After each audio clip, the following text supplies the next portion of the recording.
Дыбенко Алена, Симоненко Анастасия, Гилязова Анастасия.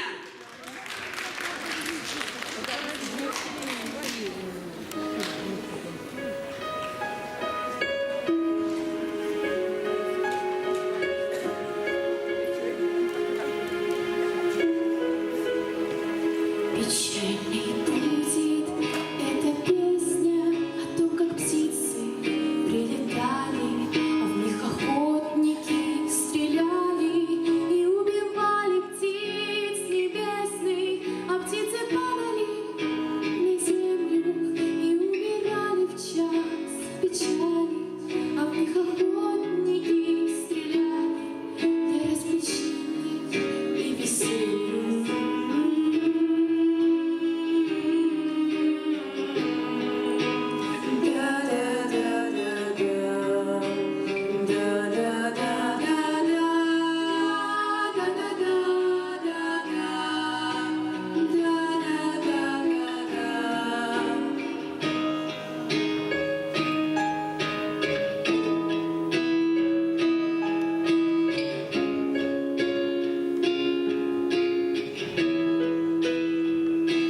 Птицы знали, понимали, что означает каждый выстрел, но по весне вновь прилетали к родным лесам у речки быстро и не могли не возвратиться к родимой северной округе и песню горестной разлуки весной веселой пели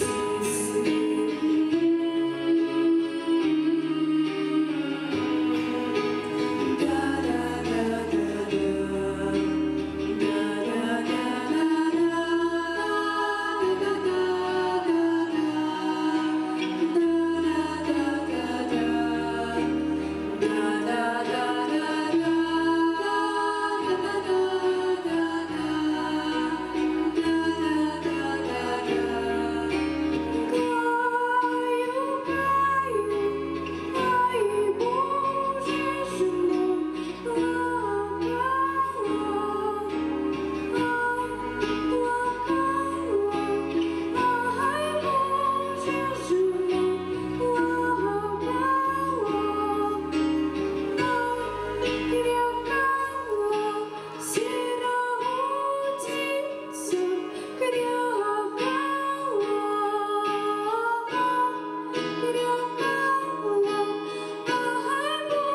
Весной веселой